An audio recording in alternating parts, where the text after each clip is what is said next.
ओम नमः शिवाय। शिव जी सदा सहाय। ओम नमः शिवाय। गुरु जी सदा सहाय। ओम नमः शिवाय। शिव जी सदा सहाय। ओम नमः शिवाय। गुरु जी सदा सहाय। ओम नमः शिवाय। शिव जी सदा सहाय। ओम नमः शिवाय। गुरु जी सदा सहाय। ओम नमः शिवाय। शिव जी सदा सहाय। ओम नमः शिवाय। गुरु जी सदा सहाय। ओम नमः शिवाय। शिव जी सदा सहाय। ओम नमः शिवाय। गुरु जी सदा सहाय। ओम नमः शिवाय। शिव जी सदा सहाय। ओम नमः शिवाय। गुरु जी सदा सहाय। ओम नमः शिवाय। शिव जी सदा सहाय। ओम नमः शिवाय। गुरु जी सदा सहाय। जय गुरु जी। शुक्राना गुरु जी। अनंतम अनंतम शुक्राना गुरु जी। शुक्राना गुरु जी। अनंतम अनंतम शुक्राना गुरु जी महाराज का। गुरु जी आज्ञा दें, हम शिव पुराण का अध्याय शुरू करते हैं। ओम नमः शिवाय। शिव जी सदा सहाय। ओम नमः शिवाय। गुरु जी सदा सहाय। ओम नमः शिवाय। शिव जी सदा सहाय। ओम नमः शिवाय। गुरु जी सदा सहाय। जय गुरु जी।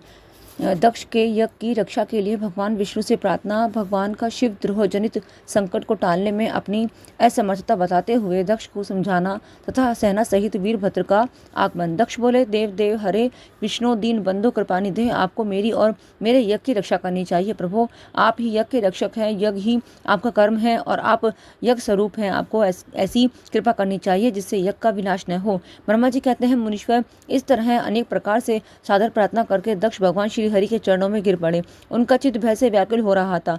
तब जिनके मन में घबराहट आ गई थी, उन प्रजापति दक्ष को उठाकर और उनकी पूर्वोक्त बात सुनकर भगवान विष्णु ने देवादिदेव शिव का स्मरण किया। अपने प्रभु एवं महान ऐश्वर्य से युक्त परमेश्वर शिव का स्मरण करके शिव तत्व के ज्ञाता श्री हरि दक्ष को समझाते हुए बोले। श्री हरि ने कहा कि दक्ष, मैं तुमसे तत्व की बात बता रहा हूँ, तुम मेरी बात ध्यान देकर सुनो।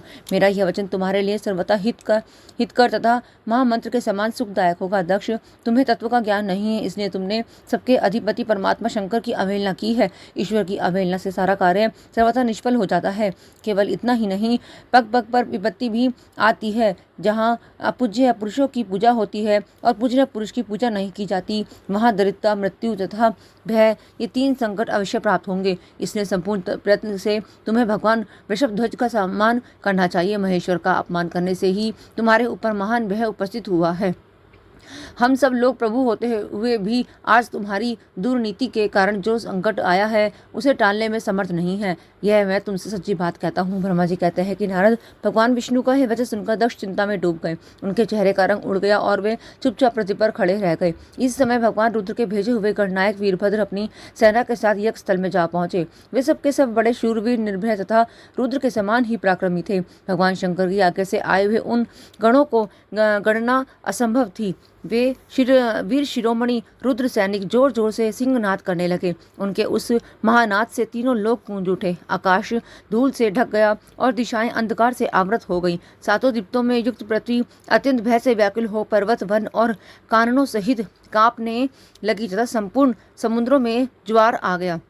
इस प्रकार समस्त लोगों का विनाश करने में समर्थ उस विशाल सेना को देखकर समस्त देवता आदि चकित हो गए। सेना के उद्घोष को देखकर दक्ष के मुंह से खून निकल आया। वे अपनी स्त्रियों को साथ ले भगवान विष्णु के चरणों में दंड की भांति गिर पड़े और इस प्रकार बोले। दक्ष ने कहा कि विष्णु महाप्रभु, आपके बल से ही मैंने इस महान यज्ञ का आरंभ किया है। सत्कर्म की सिद्धि के लिए आप ही प्रमाण माने गए हैं। विष्णु, आप कर्मों के साक्षी यज्ञ के प्रतिपालक हैं। महाप्रभु, आप वेदोक्त धर्म और ब्रह्मा जी के रक्षक हैं। अतः प्रभु, आपको मेरे इस यज्ञ की रक्षा करनी चाहिए, क्योंकि आप सबके प्रभु हैं। ब्रह्मा जी कहते हैं, दक्ष की अत्यंत दीनतापूर्ण बात सुनकर भगवान विष्णु उस समय शिव तत्व के विमुख हुए। दक्ष को समझाने के लिए इस प्रकार बोले।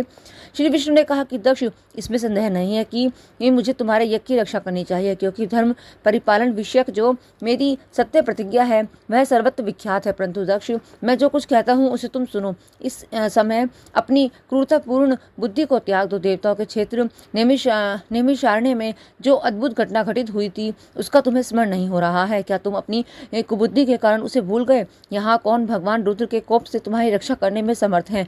दक्ष, तुम्हारी रक्षा किसको अभिमित नहीं है, परंतु जो तुम्हारी रक्षा करने को उद्यत होता है वह अपनी दुर्बुद्धि का ही परिचय देता है। दुर्मते, क्या कर्म है और क्या अकर्म, इसे तुम नहीं समझ पा रहे हो। केवल कर्म ही कभी कुछ करने में समर्थ नहीं हो सकता। जिसके सहयोग से कर्म में कुछ करने की सामर्थ्य आती है उसी को तुम स्वकर्म समझो। भगवान शिव के बिना दूसरा कोई कर्म में कल्याण करने की शक्ति देने वाला नहीं है। जो शांत हो, ईश्वर में मन लगाकर उनकी भक्ति पूर्वक कार्य करता है, उसी को भगवान शिव तत्काल उस कर्म का फल देते हैं। जो मनुष्य केवल ज्ञान का सहारा ले अनिश्वरवादी हो जाते हैं या ईश्वर को नहीं मानते हैं, वे शतकोटि कल्पों तक नरक में ही पड़े रहते हैं। फिर ये कर्म पाश में बंधे हुए जीव प्रत्येक जन्म में नरकों की यातना भोगते हैं, क्योंकि वे केवल सकाम कर्म के ही स्वरूप का आश्रय लेने वाले होते हैं। ये शत्रु मर्दन वीरभद्र जो यज्ञशाला के आंगन में आप पहुँचे हैं, भगवान रुद्र की क्रोध अग्नि से प्रकट हुए हैं। इस समय समस्त रुद्रगणों के नायक ये ही हैं। ये हम लोग के विनाश के लिए आए हैं, इसमें संशय नहीं है। कोई भी कार्य क्यों न हो, वस्तुतः इनके लिए कुछ भी अशक्य है ही नहीं। ये महान सामर्थ्यशाली वीरभद्र सब देवताओं को अवश्य जलाकर ही शांत होंगे, इसमें संशय नहीं जाना पड़ता। मैं भ्रम से महादेव जी की शपथ का उल्लंघन करके जो यहाँ ठहरा रहा, उसके कारण तुम्हारे साथ मुझे भी इस कष्ट का सामना करना ही पड़ेगा। भगवान विष्णु इस प्रकार कह ही रहे थे कि वीरभद्र के साथ शिवगणों की सेना का समुद्र उमड़ आया। समस्त देवता आदि ने उसे देखा। अध्याय 35 विराम। अभय देवताओं का पलायन, इंद्र आदि के पूछने पर बृहस्पति का रुद्रदेव की अजयता बताना, वीरभद्र का देवताओं को युद्ध के लिए ललकारना, श्री विष्णु और वीरभद्र की बातचीत तथा विष्णु आदि का अपने लोक में जाना एवं दक्ष और यज्ञ का विनाश करके वीरभद्र का कैलाश को लौटना। ब्रह्मा जी कहते हैं कि नारद, उस समय देवताओं के साथ शिवगणों का घोर युद्ध आरंभ हो गया। उसमें सारे देवता पराजित हुए और भागने लगे। वे एक दूसरे का साथ छोड़कर स्वर्गलोक में चले गए। उस समय केवल महाबली इंद्र आदि लोकपाल ही उस दारुण संग्राम में धैर्य धारण करके उत्सुकता पूर्वक खड़े रहे। तदंतर इंद्र आदि सब देवता मिलकर उस सम्रांगण में बृहस्पति जी को विनीत भाव से नमस्कार करके पूछने लगे। लोकपाल बोले, हे गुरुदेव बृहस्पति, तात महाप्रयाग दयानिधि, शीघ्र बताइए, हम जानना चाहते हैं कि हमारी विजय कैसे होगी। उनकी यह बात सुनकर बृहस्पति ने प्रयत्नपूर्वक भगवान शंभु का स्मरण किया और ज्ञान दुर्लभ महेंद्र से कहा कि बृहस्पति बोले, इंद्र, भगवान विष्णु ने पहले जो कुछ कहा था वह सब इस समय घटित हो गया है। मैं उसी को स्पष्ट कह रहा हूँ, सावधान होकर सुनो। समस्त कर्मों का फल देने वाला जो कोई ईश्वर है वह कर्ता का ही आश्रय लेता है। कर्म करने वाले को ही उस कर्म का फल देता है। जो कर्म करता ही नहीं, उसको फल देने में वह भी समर्थ नहीं है। अतः जो ईश्वर को जानकर उसका आश्रय लेकर सत्कर्म करता है, उसी को उस कर्म का फल मिलता है। ईश्वर द्रोही कोई नहीं, न मंत्र, न औषधियाँ, न समस्त अभिचारिक कर्म, न लौकिक पुरुष, न कर्म, न वेद, न पूर्व और उत्तर मीमांसा तथा न नाना वेदों से युक्त अन्य शास्त्र की ही ईश्वर को जानने में समर्थ होते हैं। ऐसा प्राचीन विद्वानों का कथन है। अनन्य शरण भक्तों को छोड़कर दूसरे लोग संपूर्ण वेदों का 10,000 बार स्वाध्याय करके भी महेश्वर को भली भांति नहीं जान सकते। यह महाश्रुति का कथन है। अवश्य भगवान शिव के अनुग्रह से ही सर्वथा शांत, निर्विकार एवं उत्तम दृष्टि से सदा शिव के तत्व का साक्षात्कार ज्ञान हो सकता है। सुरेश्वर, क्या कर्तव्य है क्या अकर्तव्य है, इसका विवेचन करना अभिष्ट होने में जो इसमें सिद्धि का उत्तम अंश है उसी का प्रतिपादन करूंगा। तुम अपने हित के लिए उसे ध्यान देकर सुनो। इंद्र, तुम लोकपालों के साथ आज नादान बनकर दक्ष यज्ञ में आ गए। बताओ तो यहाँ क्या पराक्रम करोगे। भगवान रुद्र जिनके सहायक हैं, ऐसे ये परम क्रोधी रुद्रगण इस यज्ञ में विघ्न डालने के लिए आए हैं और अपना काम पूरा करेंगे, इसमें संशय नहीं है। मैं सत्य सत्य कहता हूँ कि इस यज्ञ के विघ्न का निवारण करने के लिए वस्तुतः तुम में से किसी के पास भी सर्वथा कोई उपाय नहीं है। बृहस्पति जी की यह बात सुनकर वे इंद्र सहित समस्त लोकपाल बड़ी चिंता में पड़ गए। तब महावीर रुद्रगणों से घिरे हुए वीरभद्र ने मन ही मन भगवान शंकर का स्मरण करके इंद्र आदि लोकपालों को डांटा और इसके पश्चात रुद्रगणों को नायक वीरभद्र ने रोष से भरकर तुरंत ही संपूर्ण देवताओं को तीखे बाणों से घायल कर दिया। उन बाणों की चोट खाकर इंद्र आदि समस्त सुरेश्वर भागते हुए 10 दिशाओं में चले गए। जब लोकपाल चले गए और देवता भाग खड़े हुए, तब वीरभद्र अपने गणों के साथ यज्ञशाला के समीप गए। उस समय वहां विद्वान समस्त ऋषि अत्यंत भयभीत हो परमेश्वर श्री हरि से रक्षा की प्रार्थना करने के लिए सहसा नतमस्तक हो शीघ्र ही बोले, देव रमानाथ सर्वेश्वर महाप्रभु, आप दक्ष के यज्ञ की रक्षा कीजिए। आप ही यज्ञ हैं, इसमें संशय नहीं है। यज्ञ आपका कर्म रूप और अंग है। आप यज्ञ के रक्षक हैं, अतः दक्ष यज्ञ की रक्षा कीजिए। आपके सिवा दूसरा कोई इसका रक्षक नहीं है। ब्रह्मा जी कहते हैं, नारद, ऋषियों का यह वचन सुनकर मेरे सहित भगवान विष्णु वीरभद्र के साथ युद्ध करने की इच्छा से चले। श्री हरि को युद्ध के लिए उधर देख शत्रु मर्दन वीरभद्र, जो वीर प्रथम गणों से घिरे हुए थे, कड़े शब्दों में भगवान विष्णु को डांटने लगे। ब्रह्मा जी कहते हैं कि नारद, वीरभद्र की यह बात सुनकर बुद्धिमान देवेश्वर विष्णु महाप्रसन्नता पूर्वक हंसते हुए बोले। श्री विष्णु ने कहा कि वीरभद्र, आज तुम्हारे सामने मैं जो कुछ कहता हूँ उसे सुनो। मैं भगवान शंकर का सेवक हूँ, तुम मुझे रुद्रदेव से विमुख न करो। दक्ष अज्ञानी है, कर्मकांड में ही उसकी निष्ठा है। इसमें मूर्तावश पहले मुझसे बारंबार अपने यज्ञ में चलाने के लिए प्रार्थना की थी। मैं भक्त के अधीन ठहरा, इसलिए चला आया। भगवान महेश्वर की भी भक्त के अधीन रहते हैं, तात दक्ष मेरा भक्त है, इसलिए मुझे यहाँ आना पड़ा है। रुद्र के क्रोध से उत्पन्न हुए वीर, तुम रुद्र तेज है स्वरूप हो, उत्तम प्रताप के आश्रय हो। मेरी प्रतिज्ञा सुनो, मैं तुम्हें आगे बढ़ने से रोकता हूँ और तुम मुझे रोको। परिणाम वही होगा जो होने वाला होगा। मैं पराक्रम करूंगा। महाब्रह्मा जी कहते हैं, नारद, भगवान विष्णु के ऐसा कहने पर महाबाहु वीरभद्र हंसकर बोला, आप मेरे प्रभु के प्रिय भक्त हैं, यह जानकर मुझे बड़ी प्रसन्नता हुई है। इतना कहकर गणनायक वीरभद्र हंस पड़ा और विनय से नतमस्तक हो बड़ी प्रसन्नता के साथ श्री विष्णु देव से कहने लगा। वीरभद्र ने कहा कि महाप्रभु, मैंने आपके भाव की परीक्षा के लिए कड़ी बातें कही थी, इस समय यथार्थ बात कहता हूँ, सावधान होकर सुनो। हरे, जैसे शिव है वैसे आप हैं, जैसे आप हैं वैसे शिव है, ऐसा वेद कहते हैं और वेदों का यह कथन शिव की आज्ञा के अनुसार ही है। रामनाथ भगवान शिव की आज्ञा से हम सब लोग उनके सेवक ही हैं, तथापि मैंने जो बात कही है वह इस वाद विवाद के अवसर के अनुरूप ही है। आप मेरी हर बात को आपके प्रति आदर से भाव से ही कही गई समझिए। ब्रह्मा जी कहते हैं कि वीरभद्र का यह वचन सुनकर भगवान श्री हरि हंस पड़े और उसके लिए हित कर वचन बोले। श्री विष्णु ने कहा कि महावीर, तुम मेरे साथ निशंक होकर युद्ध करो। तुम्हारे अस्त्रों से शरीर के भर जाने पर ही मैं अपने आश्रम को जाऊंगा। ब्रह्मा जी कहते हैं, ऐसा कहकर भगवान विष्णु चुप हो गए और युद्ध के लिए कमर कसकर डट गए। महाबली वीरभद्र भी अपने गणों के साथ युद्ध के लिए तैयार हो गए। नारद तदंतर भगवान विष्णु और वीरभद्र में घोर युद्ध हुआ। अंत में वीरभद्र ने भगवान विष्णु के चक्र को स्तंभित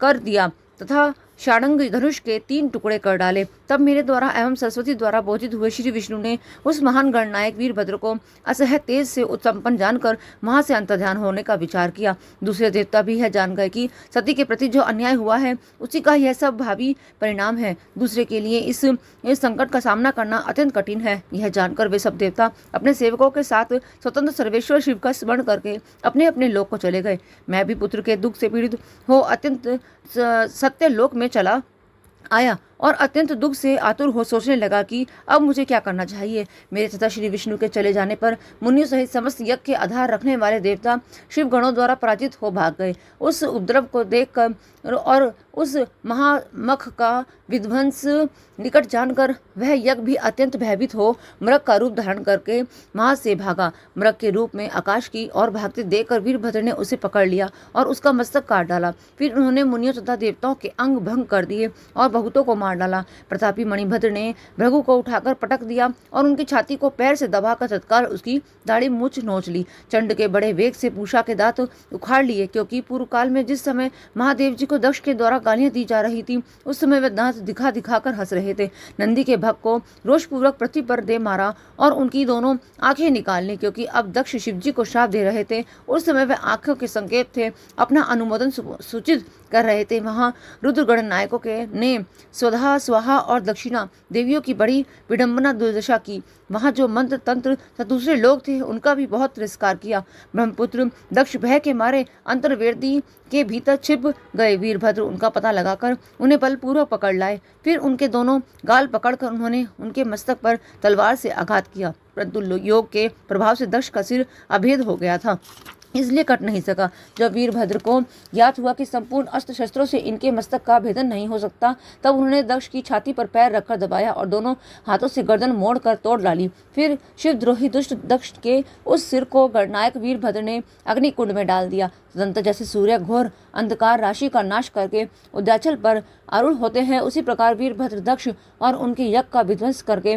कर्तकार्य हो तुरंत ही वहां से उत्तम कैलाश पर्वत को चले गए। वीरभद्र को काम पूरा करने आया देख परमेश्वर शिव मन ही मन बहुत संतुष्ट हुए और उन्होंने उन्हें वीर प्रथम प्रमथ गणों का अध्यक्ष बना दिया। अध्याय 36 और 37 विराम। जय गुरु जी।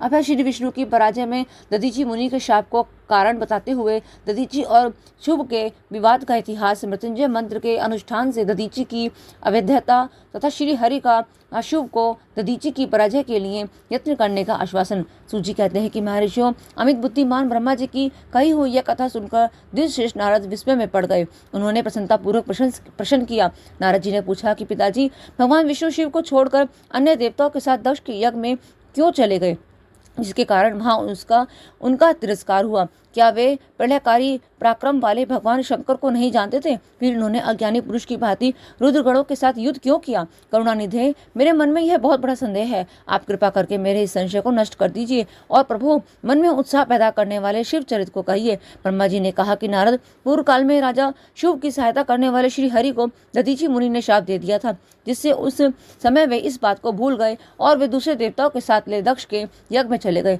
दधीची ने क्यों शाप दिया, यह सुनो। प्राचीन काल में शुभ नाम से प्रसिद्ध एक महातेजस्वी राजा हो गए हैं। वे महाप्रभावशाली मुनीश्वर दधीची के मित्र थे।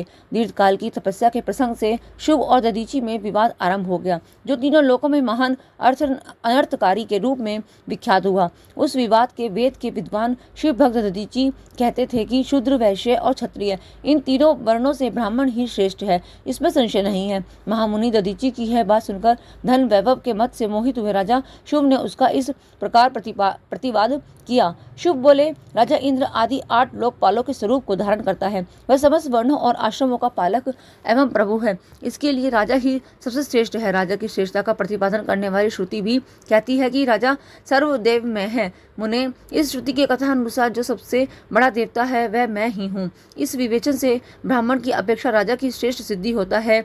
च्यवन नंदन, आप इस विषय में विचार करें और मेरा अनादर न करें, क्योंकि मैं सर्वथा आपके लिए पूजनीय हूँ। राजा शिव का यह मत श्रुतियों और स्मृतियों के विरुद्ध था। इसे सुनकर भृगुकुल भूषण मुनि श्रेष्ठ दधीची को बड़ा क्रोध हुआ। मुने, अपने गौरव का विचार करके कुपित हुए महातेजस्वी दधीची ने शिव के मस्तक पर बाएं मुक्के से प्रहार किया। उनके मुक्के की मार खाकर ब्रह्मांड के अधिपति कुत्सित बुद्धि वाले शिव अत्यंत कुपित हो गरज उठे और उन्होंने वज्र के दधीची को काट डाला। ओहो! उस वज्र से आहत हो भृगुवंशी दधीची पृथ्वी पर गिर पड़े। भार्गव वंशधर दधीची ने गिरते समय शुक्राचार्य का स्मरण किया। योगी शुक्राचार्य ने आकर दधीची के शरीर को, जिसे शुभ ने काट डाला था, तुरंत जोड़ दिया। दधीची के अंगों को पूर्ववत जोड़कर शिव भक्त शिरोमणि तथा मृत्युंजय विद्या के पर्वत शुक्राचार्य ने उनसे कहा कि शुक्र बोले, तात दधीची, मैं सर्वेश्वर भगवान शिव का पूजन करके तुम्हें श्रुति प्रतिपादित महामृत्युंजय नामक श्रेष्ठ मंत्र का उपदेश देता हूँ। त्र्यंबकम यजामहे, हम भगवान त्र्यंबकम का यजन आराधन करते हैं। त्र्यंबक का अर्थ है तीनों लोकों के पिता, प्रभावशाली शिव।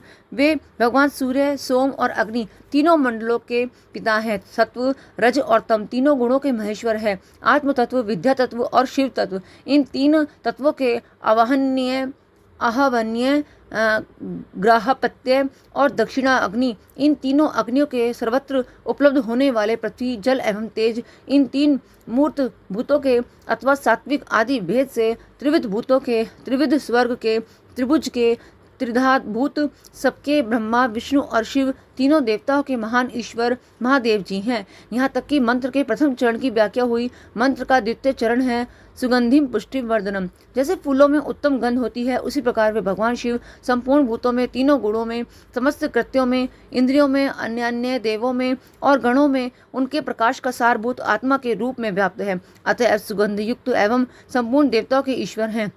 यहाँ तक सुगंधिम पद की व्याख्या हुई। अब पुष्टि वर्धनम की व्याख्या करते हैं। उत्तम व्रत का पालन करने वाले दिव्यश्रेष्ठ महामुने नारद, उन अंतर्यामी पुरुष शिव के प्रकृति का पोषण होता है। महातत्व से लेकर विशेष पर्यंत संपूर्ण विकल्पों की पुष्टि होती है तथा मुझ ब्रह्मा का, विष्णु का, मुनियों का और इंद्रियों सहित देवताओं का भी पोषण होता है, इसलिए वे ही पुष्टि वर्धन है। अब मंत्र के तीसरे और चौथे चरण की व्याख्या करते हैं। इन दोनों चरणों का स्वरूप यों है। उर्वकमिक बंदनान मृत्यो मोक्षीय मामृतात, अर्थात प्रभु जैसे खरबूजा पक जाने पर लता बंधन से छूट जाता है, उसी तरह मैं मृत्यु रूप बंधन से मुक्त हो जाऊं, अमृत पद मोक्ष के पृथक न हो। वे रुद्रदेव अमृत स्वरूप हैं। जो पुण्य कर्म से, तपस्या से, स्वाध्याय से, योग से अथवा ध्यान से उनकी आराधना करता है, उसे नूतन जीवन प्राप्त होता है। इस सत्य के प्रभाव से भगवान शिव स्वयं ही अपने भक्त को मृत्यु के सूक्ष्म बंधन से मुक्त कर देते हैं, क्योंकि वे भगवान ही बंधन और मोक्ष देने वाले हैं। ठीक उसी तरह जैसे उर्वक अर्थात ककड़ी का पौधा जैसे फल को स्वयं ही लता के बंधन में बांधे रखता है और पक जाने पर स्वयं ही उसे बंधन से मुक्त कर देता है। यह मत संजीवनी मंत्र है जो मेरे मत से सर्वोत्तम है। तुम प्रेम पूर्वक नियम से भगवान शिव का स्मरण करते हुए इस मंत्र का जप करो। जप और हवन के पश्चात इसी से अभिमंत्रित किए हुए जल को दिन और रातों में पियो तथा शिव विग्रह के समीप बैठकर उन्हीं का ध्यान करते रहो। इसमें कहीं भी मृत्यु का भय नहीं रहता। न्यास आदि सब कार्य करके विधिवत भगवान शिव की पूजा करो। यह सब करके शांत भाव से बैठकर भक्त वत्सल शंकर का ध्यान करना चाहिए। मैं भगवान शिव का ध्यान बता रहा हूँ, जिसके अनुसार उनका चिंतन करके मंत्र जप करना चाहिए। इस तरह निरंतर जप करने से बुद्धिमान पुरुष भगवान शिव के प्रभाव से उस मंत्र को सिद्ध कर लेता है। मृत्युंजय का ध्यान। हस्ताभोज युगस्थ कुंभ युगला दुधृत्य तोयम शिरः सिच्चन्तं करयोर्युद्गेन दधतं स्वांगे सुकुंभो करो अक्षत्रक मृगस्थं भुजगतं मूर्धस्थ चंद्रस्त्रव पीयूषार्ध तनुम भजे सिगिरिजम त्र्यक्षम च मृत्युंजयम। जो अपने दो कर कमलों में रखते हुए दो कलशों में जल निकालकर उनसे ऊपर वाले दो हाथों द्वारा अपने मस्तक को सींचते हैं, अन्य दो हाथों में दो घड़े लिए उन्हें अपनी गोद में रखे हुए हैं तथा शेष दो हाथों में रुद्राक्ष और मृग मुद्रा धारण करते हैं, कमल के आसन पर बैठते हैं, सिर पर स्थित चंद्रमा से निरंतर झरते हुए अमृत से जिनका सारा शरीर भीगा हुआ है तथा जो 3 नेत्र धारण करने वाले हैं, उन भगवान मृत्युंजय का जिनके साथ गिरिराज नंदिनी उमा भी विराजमान है, मैं भजन चिंतन करता हूँ। ब्रह्मा जी कहते हैं, तात मुनिश्रेष्ठ दधीचि को इस प्रकार उपदेश देकर शुक्राचार्य भगवान शंकर का स्मरण करते हुए अपने स्थान को लौट गए। उनकी वह बात सुनकर महामुनि दधीचि बड़े प्रेम से शिव जी का स्मरण करते हुए तपस्या के लिए वन में गए। वहां जाकर उन्होंने विधि पूर्वक महामृत्युंजय मंत्र का जप और प्रेम पूर्वक भगवान शिव का चिंतन करते हुए तपस्या प्रारंभ की। दीर्घ काल तक उस मंत्र का जप और तपस्या द्वारा भगवान शंकर की आराधना करके दधीचि ने महामृत्युंजय शिव को संतुष्ट किया। महामुने उस जब से प्रसन्नचित्त हुए भक्त वत्सल भगवान शिव दधीचि के प्रेमवश उनके सामने प्रकट हो गए। अपने प्रभु शंभु का साक्षात दर्शन करके मुनीश्वर दधीचि को बड़ी प्रसन्नता हुई। उन्होंने विधि पूर्वक प्रणाम करके दोनों हाथ जोड़कर भक्ति भाव से शंकर का सत्वन किया। तात मुने तदंतर मुनि के प्रेम से प्रसन्न हुए। शिव ने चैवन कुमार दधीचि से कहा, तुम वर मांगो। भगवान शिव का यह वचन सुनकर भक्त शिरोमणि दधीचि दोनों हाथ जोड़कर नतमस्तक हो भक्त वत्सल शंकर से बोले।